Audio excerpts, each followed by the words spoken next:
Welcome to the Performing Arts Series brought to you by the Kennedy Center and the Prince William Network. I'm Nnenna Freelon. And I'm Harolyn Blackwell. And today we are going to explore the life and works of the great Duke Ellington. But before we get started, I would like to introduce you to Mike Garson on the piano.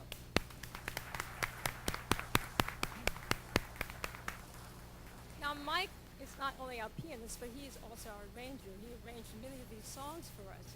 And Mike has had a very interesting career in the respect that he's done everything from classical to jazz to also rock and roll. He's played for people like David Bowie, Gwen Stefani, Smashing Pumpkins, Nine Inch Nails. So he's done it all. And so we're here with him as a jazz singer and classical singer. As we said, we want to give you the legacy of Duke Ellington through song. The song you just heard us do together is called I Let a Song Go Out of My Heart. The music is by Duke Ellington and the lyric is by Ella Fitzgerald. We've decided to come together. I'm from the jazz world. And I'm from the classical world. And Mike's from all worlds. Every world. Every world. So we decided that we wanted to blend these styles to tell you about Duke Ellington, because he also composed and arranged in the classical form, in the jazz form, in boogie-woogie, also in ragtime. And so when we think of Duke Ellington, we think of him as beyond category. He just did a little bit of everything. And how many are you from Washington, D.C.? Oh, a couple here, okay. You know, I'm a Washingtonian also, and Duke Ellington happened to be a Washingtonian also. Duke Ellington was about 13 or 14 when he first started playing around, what was the name of the place? He played at a little club in Washington, D.C. The True Reformers Hall. The True Reformers Hall, if you can believe that. 14-year-olds probably sneaking away from home a little bit. He was drawn, let's think for a moment. He was born in 1899. 1899. And during that time, the popular music of the day was something called ragtime. Let's listen to Mike share with us what was in Duke's ear as a kid.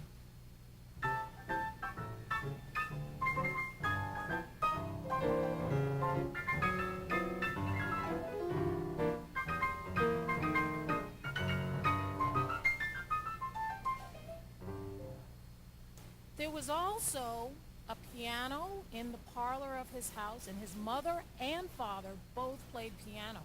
His mother loved classical music. So let's listen to some of the kinds of, sort of popular classical songs that were played in his home when he was a young guy.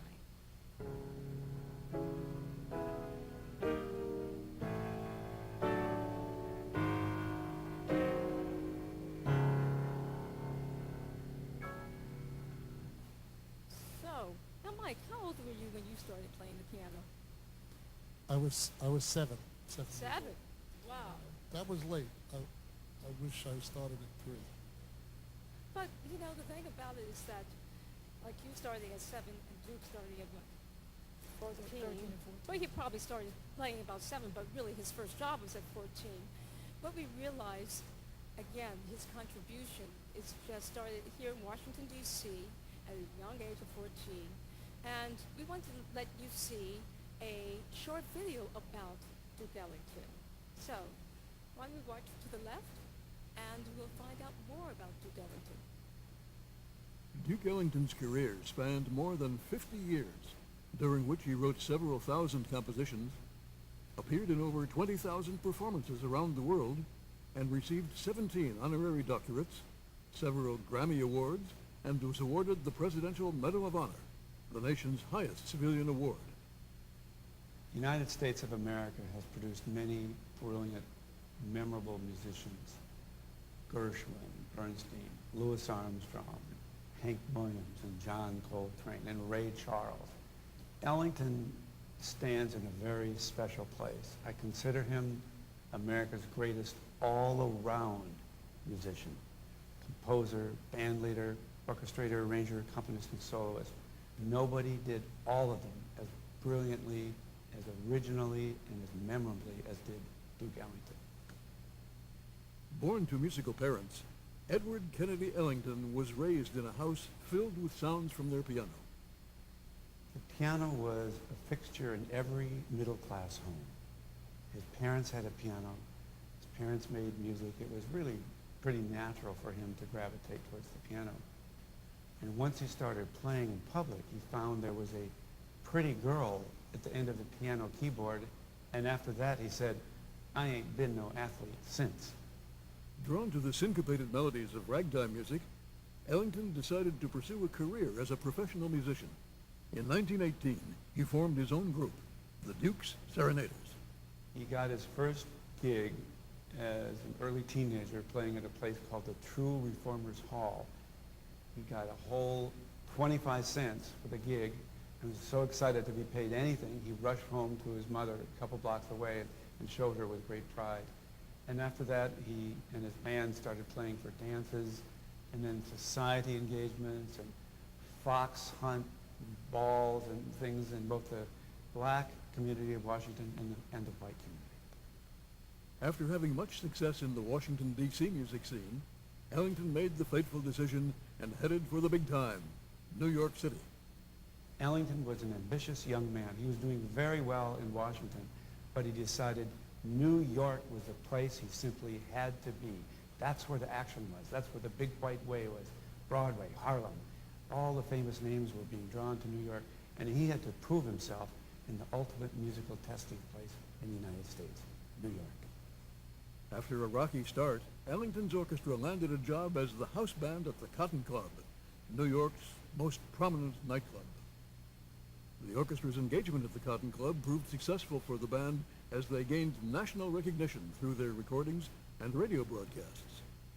He was a gentleman of the highest order, and he broke down all sorts of barriers by playing in certain nightclubs, theaters, and radio, and in motion pictures, and paved the way for other people of color to follow in his footsteps. Afternoon, I'm Marty. Oh, can I have one? Sure. All right. Come on, let's run this over for Freddie. After making a name for himself at the Cotton Club, Ellington and his orchestra took to the road, touring nationally and internationally. Ellington was popular among his international audiences and was regarded as a serious artist.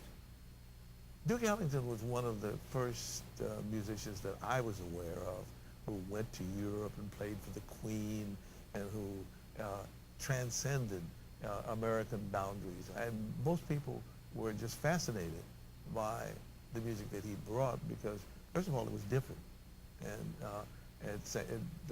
it said something to them that was different from what many other fine musicians had already presented to them.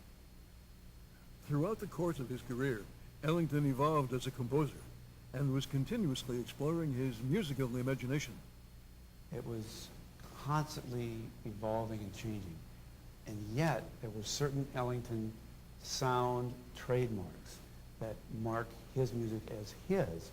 The sound of the clarinet wailing overhead, the sound of muted and growling trumpets and other brass instruments, unusual voicings in the piano and other instruments in the band.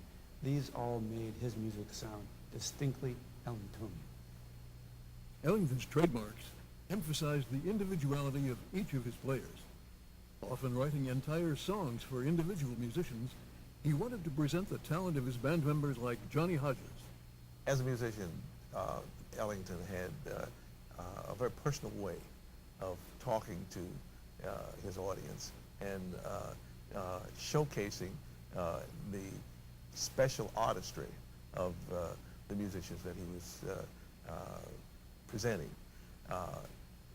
Each person was different from someone else. He was one of the first persons that made me realize how unique jazz was and how different people who played the same instrument could be. Longtime musical collaborator Billy Strayhorn penned some of Ellington's biggest hits, including his theme song, Take the A-Train. They worked very closely together. As a matter of fact, they worked so closely together that there were things that they wrote together, and the band our members couldn't tell you which one had done what in that particular context. Throughout their musical partnership, Ellington and Strayhorn wrote hundreds of songs together, many that went beyond the category of jazz. Strayhorn was more well-trained in classical music and brought more of that to the band. They explored certain European classical music forms, such as the suite. Together they wrote a lot of suites. And they wrote an opera, Queenie Pie. They wrote scores for ballets and other large-scale works whose form comes right out of European classical music. Ellington will best be remembered as a composer who created a unique sound all his own, a sound that will play on throughout the ages.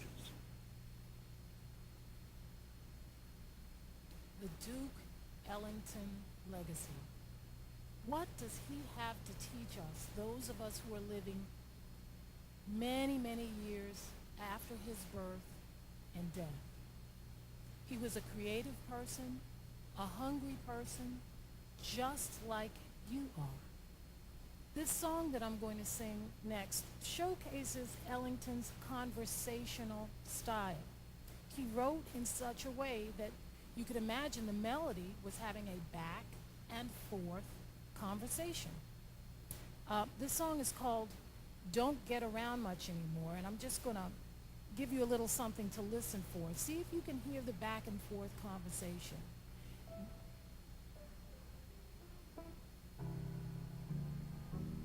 I heard they crowded the floor.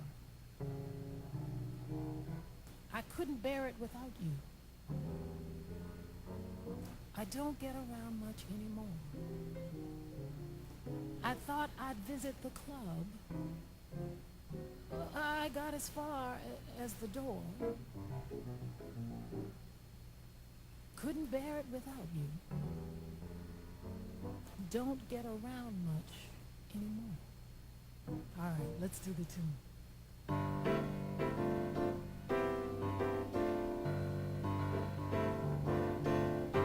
Missed the Saturday dance. Heard they crowded the floor. Couldn't bear it without you. Don't get around much anymore. Thought I'd visit the club. Got as far as the door. They'd have asked me about you. Don't get around much anymore. Darling, I guess my mind's more at ease. But nevertheless, why stir up old memories? Been invited on dates. Might have gone, but what for? Awfully different without you. Don't get around much anymore.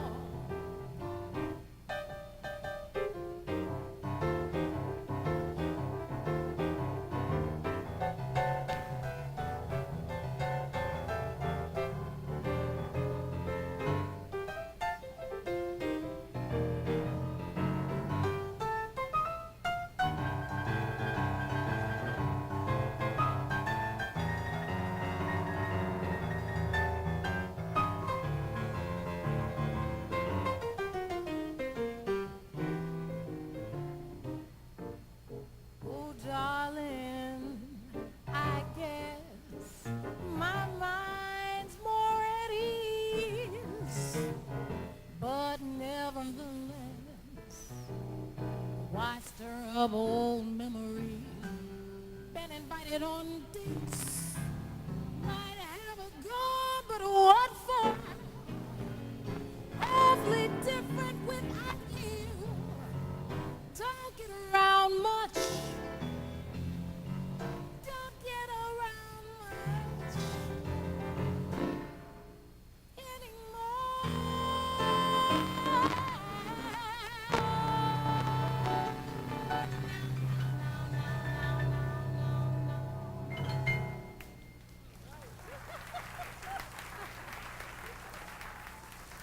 Thank you.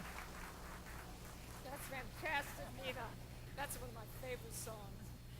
Ellington often expressed himself through his music, and many of his songs were inspired by a mood or a feeling.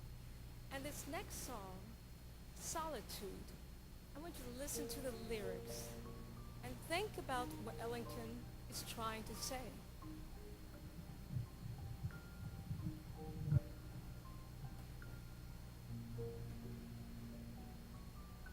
In my solitude,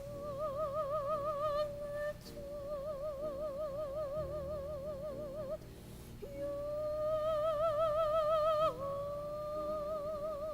haunt me with reveries days gone by. In my solitude,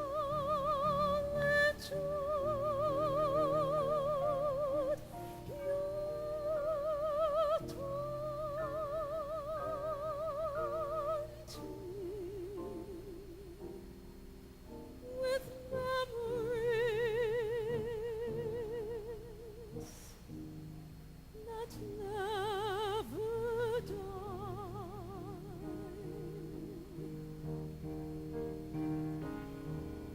I sit in my chair, I'm filled with despair. There's no one could be so sad. With gloom everywhere, I sit and I stare. I know that I'll soon go mad.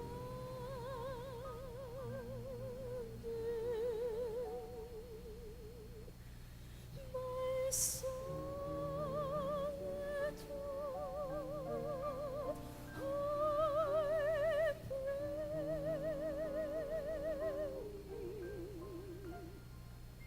Dear Lord above, send back my love.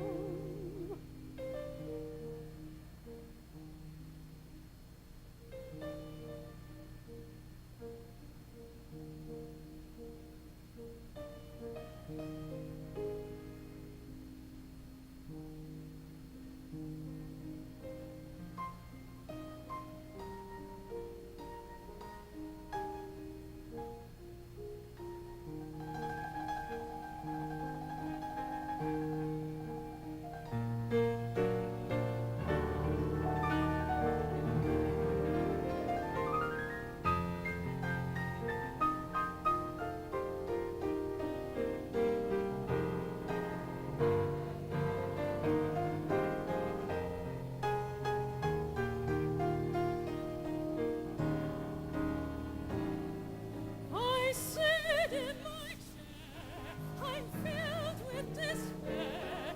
There's no one could be so sad. With gloom everywhere, I sit and I stare. I know that I'll soon go mad.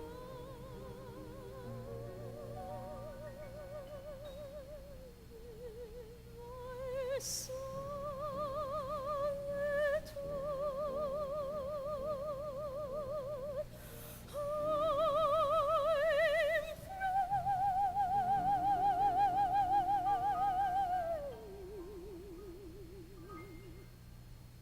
dear Lord above,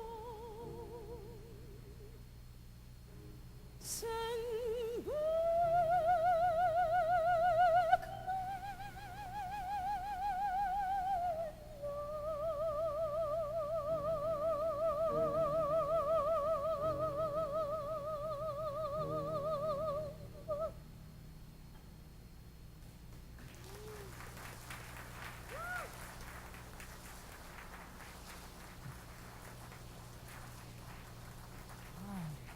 That was stunning. That's My favorite part of it is when you swoop your voice up to sing in my solitude I'm praying. How does it feel to actually produce that sound? It's amazing. You know what? I really think about singing from all the way from here and just giving it over to God. Wow. It's amazing. I just think it's going out there. It's going out there. And I want you to share it with me. That's what's important, that the sound just goes out there and I just can embrace you with that sound. And that's what I can do as a singer. But if I don't have the right music and the right lyrics to help me do that, then it makes my job harder.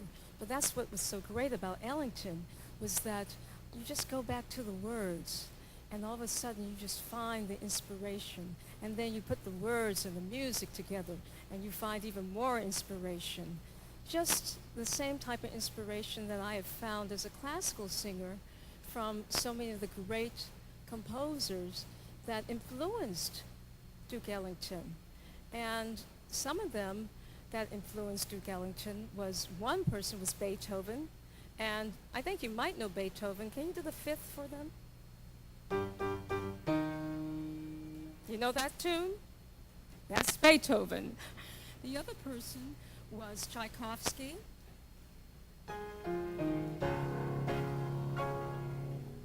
And the other person was Rachmaninoff. And Rachmaninoff...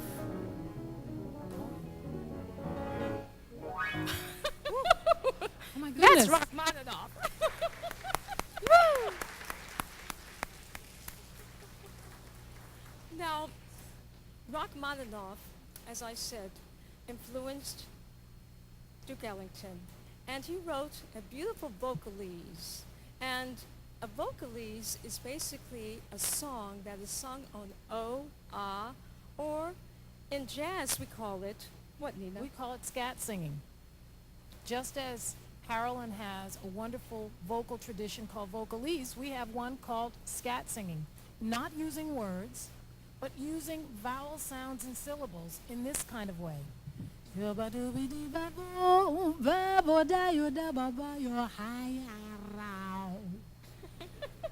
I don't know if you can make that translation, but somehow it's out there in the world. So we both share something. We have something in common. We have a wordless tradition in each of our musics. Absolutely. So when we were doing this project, we decided, well, why don't we, since we're a classical singer, jazz singer, classical, jazz, why don't we find a piece that would best express that? And so we came around with this Rachmaninoff vocalese for me and for Nnenna.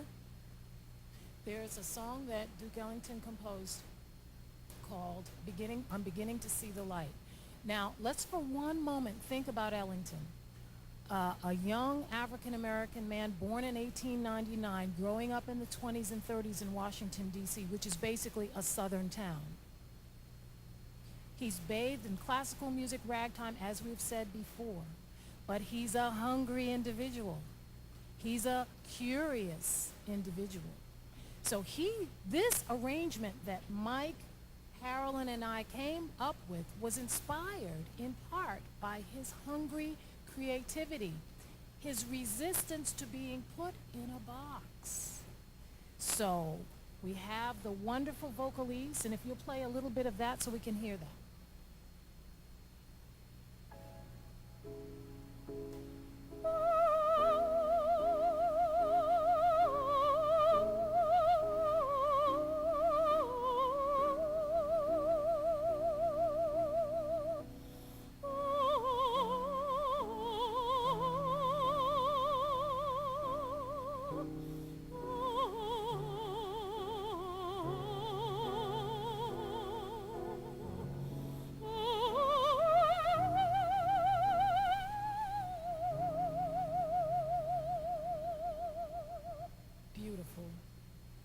Now somehow, when Harolyn was inspiring me, making the hairs on the back of my neck stand up, basically, this song came into my mind. It burst like a little light bulb. I don't know why this song came to my mind, but here it is. I never cared much for moonlit skies never winked back at fireflies. Now that the stars are in your eyes, I'm beginning to see the light. Okay, now we're going to put it together.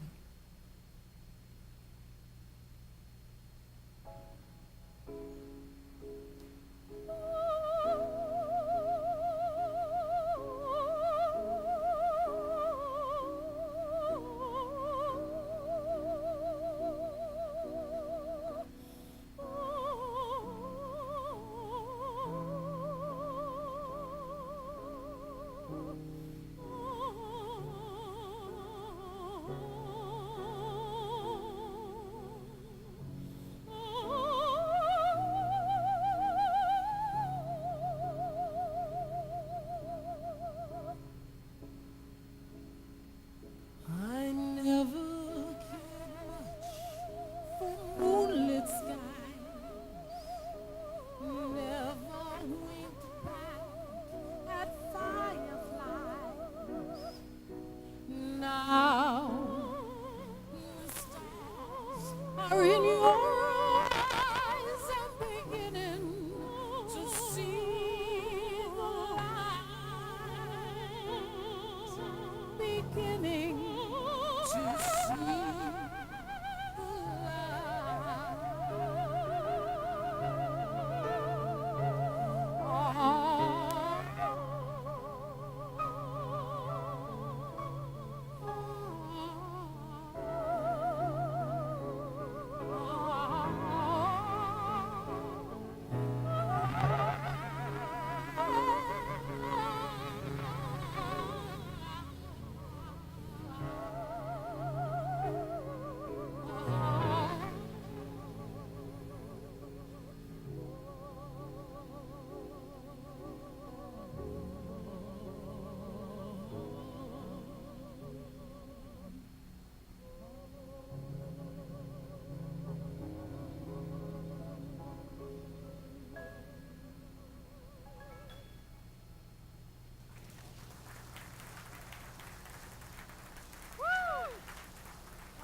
Let's talk for one little second about the world of ideas. We live in a world of ideas. Those of you who are going to change the world we live in are going to change it, not necessarily with the strength of your bodies, but with the quality of your ideas. Now, when we were in the studio in New York, trying to put this program together, we all had ideas. Absolutely. And ideas are very fragile. They're very delicate. With one cross word, one giggle, one, I don't think that's going to work, the idea can burst just like a bubble. So Mike, Harolyn, and I came in with a sense of mutual respect and love for the music that allowed us to put this together. Nobody said, I don't know if we can make that work. Everyone was willing to at least try it, and it ended up being a really interesting musical moment. Absolutely. I think it was like an open page on a book, and all of a sudden, with Nnenna's experience, with Mike's experience, with my experience, we were able to start writing our particular chapter in a book, and that is the gift of improvisation, bringing creativity, which leads into improvisation, which enables us to listen to each other, respond to each other. It's always being very, very in tune with each other and respecting each other, as Nnenna said. So Mike is going to talk a little bit about the art of improvisation. And what is going through your head when you are improvising a song? Can you take maybe the A Train, for example? Or let's start with something like Twinkle, Twinkle, Little Star. Yeah, let's start with something everyone knows.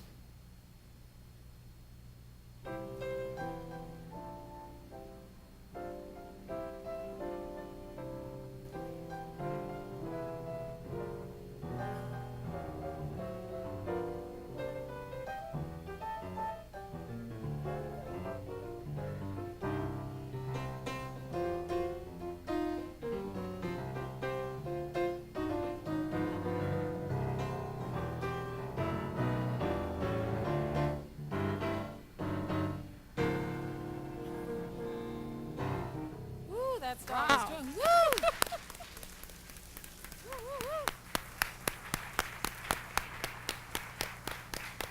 Now that was right Yeah. on the spot, right?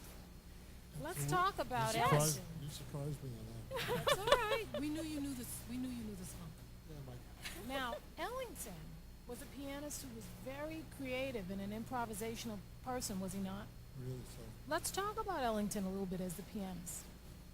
Well, that was his first instrument, even though he was a great arranger, orchestrator, personality. It was his first love. And his collaborator was Billy Strayhorn. And interestingly enough, Billy Strayhorn wrote this piece that I'm going to play called I think it's called the A Train. Let's Take the A Train. And what I do with it is similar to what he did with it. It's really theme and variation. So it has a structure, the song. It's 32 bars. The melody is...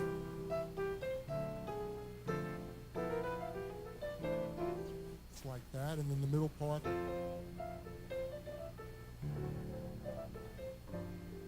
And then the last part is a repeat. And the idea is I keep that melody in my head, and that kind of gets transmitted out telepathically to you, but while that's happening, I'm improvising on the chord structure of the song, on the rhythms of it, and on the melody of it. And I'm going to try a version now that hopefully will be different than I've ever played before, and utilizing some of the respect that I have for Duke Ellington, but he would want me to stretch and find my own voice with the song. So we'll see where it goes.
So, Mike, how could you have all of those ideas in your head?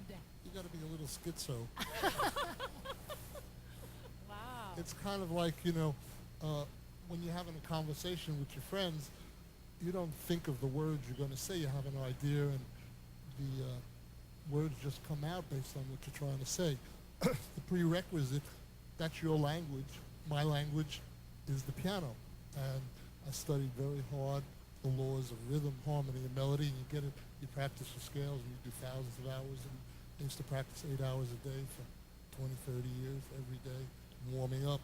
At a certain point, you know the language, and then you just play what you feel in the moment, and that's where the joy comes for me. But without the discipline, it can sound pretty awful. Discipline. So there's joy and freedom inside of a discipline that you've Yes. already invested the time. The structure really helps you have the freedom. I love it. So first you have to have that structure in order to let yourself fly and to be able to do what you want to do, what you want to say. In other No words. matter what I was playing, that melody was in my head, and the 32-bar structure was there, and the bridge was there. It was all in my head, Ah, no matter what see. I was doing. So it was that juxtaposition that's the challenge and the joy. And that's why you cannot be boxed in just like Ellington. Because as we said in the beginning, he was beyond category. That he was able to do a little bit of this and a little bit of this and a little bit of everything and bring it all together. There would be no hip-hop or any of those elements without what he laid down. That's right. That's true. He laid down the foundation at a time when African Americans were not traveling to Europe, when they were not flying on airplanes or taking boats or going over to Europe. He was on the wings of his music.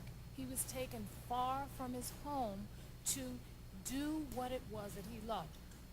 I shared that part of the legacy with him. I'm doing what I love. I love to sing, and the wings of my music have taken me to places like Spain, like South Africa, all the way up to the roof of the world, Finland. And I know you also have traveled on the wings of your music. Absolutely. Japan, Germany. We were in South America, Buenos Aires. And what you realize, the one thing that brings all of us together in this world is the common language of music. And wherever we go, everyone knows jazz, everyone knows classical, everyone knows rock and roll, everyone knows hip-hop. That's what brings us all together. You know, and when there's that rapping that's really done at a high level, the guys go into what they call freestyle, which is our Freestyle. form of improvising. That's right. Exactly. And they're really just feeling those words, and they're coming out, and it's amazing, you know. Exactly. And I think that there's a current of spirituality that goes through all great music. I started singing in the church when I was a very little girl. I don't know about you. Did you start Likewise, singing? All I right. started singing in the church. And I think really most singers started in the church. And to have that spiritual connection with God as well as with all of humanity. And Duke was no exception, am I correct? That's right.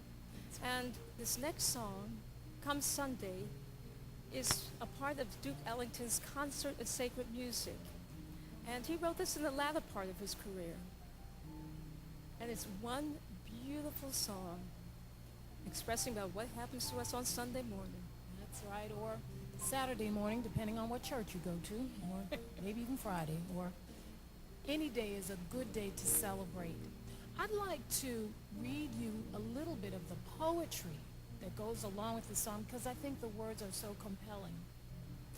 Lord, dear Lord of love, God Almighty, God above, please look down and see my people through. He'll give peace and comfort to every troubled mind. Come Sunday, Lord, come Sunday. That's the day. Ooh,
Amen. Just had some church.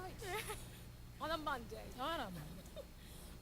Right in the beginning, when Nnenna and I were singing by ourselves, we called that a cappella singing. That's without any accompaniment. And then Mike, we decided would come in and join us at the end so we could just take this all the way. Take it all the way home. And those of you who are singers in the audience, I want to challenge you to train your ears to sing on pitch by singing a cappella. It's easy to sing to a track. It's easy to sing to accompaniment. But when you can sing all by yourself, that's some singing. That is truly. That's true singing. That's true singing. That is true singing. We would like to do the next number, which we're going to talk about swing. Swing. It don't mean a thing. If it ain't got that swang or Whoa. swing. A swing. Don't mean a thing if it ain't got that swang. So, Mike, can you tell us a little bit about the swing? It's an element that really came from the jazz tradition way back with Louis Armstrong and people like that. And there's an emphasis on beat 2 and 4. So if it's 1, 2, 1, 2, 3, 4. Get a groove going with me. All right, 1, come on. 2, 3, 4.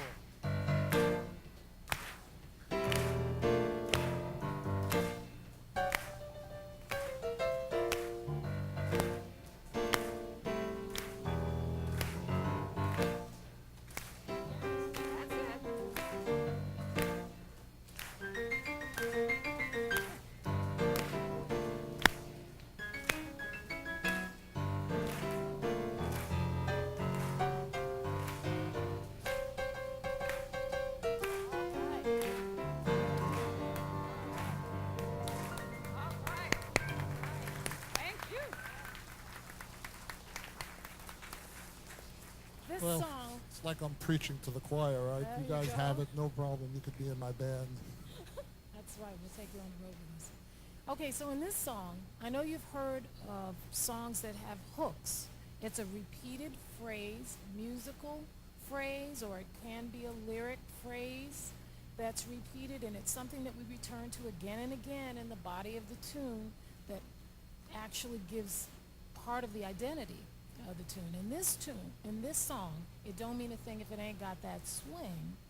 There is a little line, and it goes like this: do wah, do wah, do wah, do wah, do wah, do wah, do wah, do wah, as opposed to do wah, do wah, do wah, do wah, do wah, do wah, do.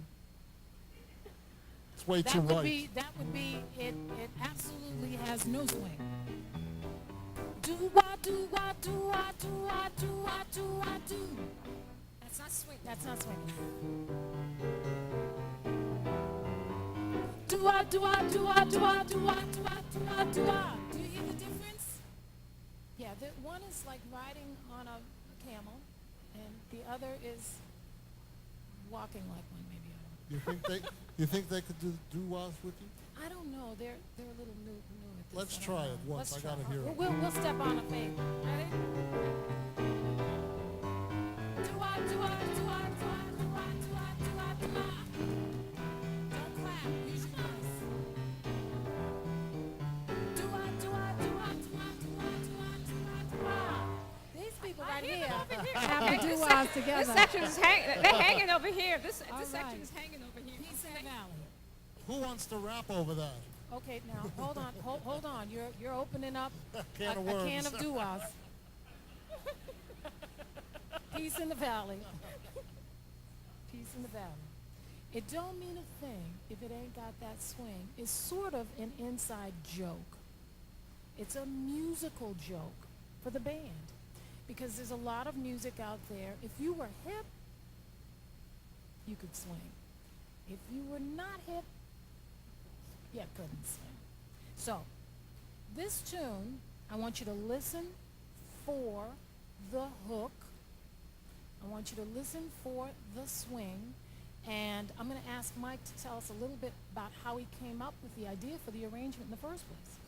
Basically, there's a verse to the song that very few people ever do, so I arranged that in a classical way for Harolyn. The middle section is the swing part, but right between the classical part and the middle, I added a little waltz just for tongue-in-cheek. It's very square in a lot of ways, and Nnenna will do it, and then we'll go into the melody. So here it goes. I think that I really appreciate you all being here and those who are watching it around the country on TV and the internet. And it's been a pleasure to play for you guys. This is our last piece.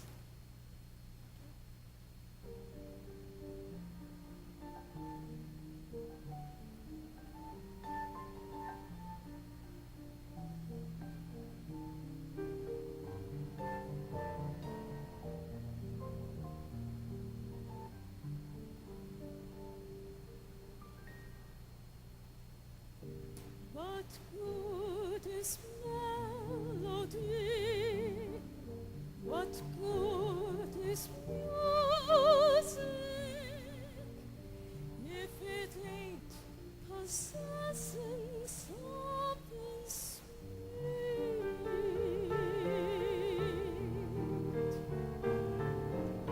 It ain't the melody.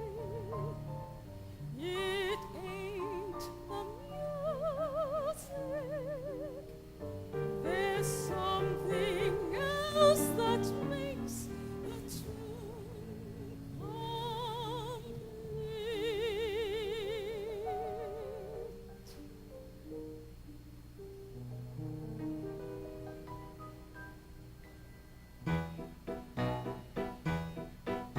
It don't mean a thing if it ain't got that swing. Do. Wah, wah, wah, wah, wah. It don't mean a thing. All you gotta do is sing. Do I, do I, do I, do I, do I, do I, do I, do I, do I, do I. It makes no difference if it's sweet or hot. Just give that rhythm everything you got. It don't mean a thing if it ain't got that swing. Do I, do I, do I, do I, do I, do I, do I, do I.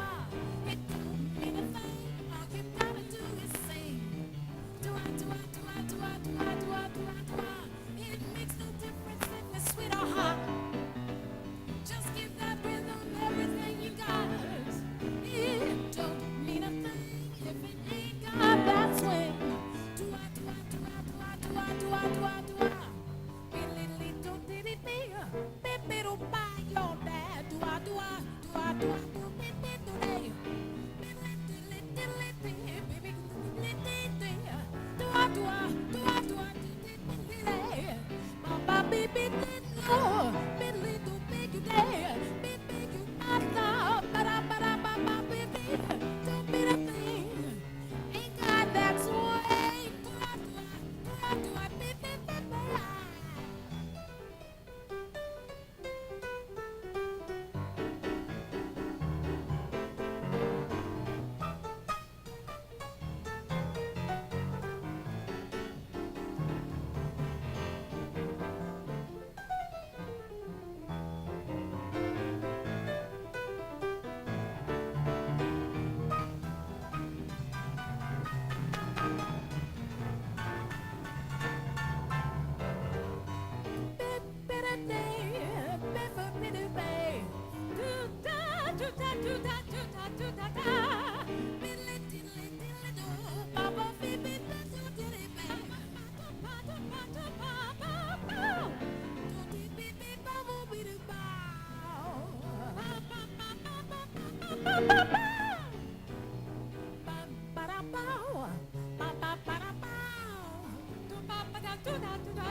It don't mean a thing if it ain't got that swing. Do I, do I, do I, do I, do I, do I, do I, do I.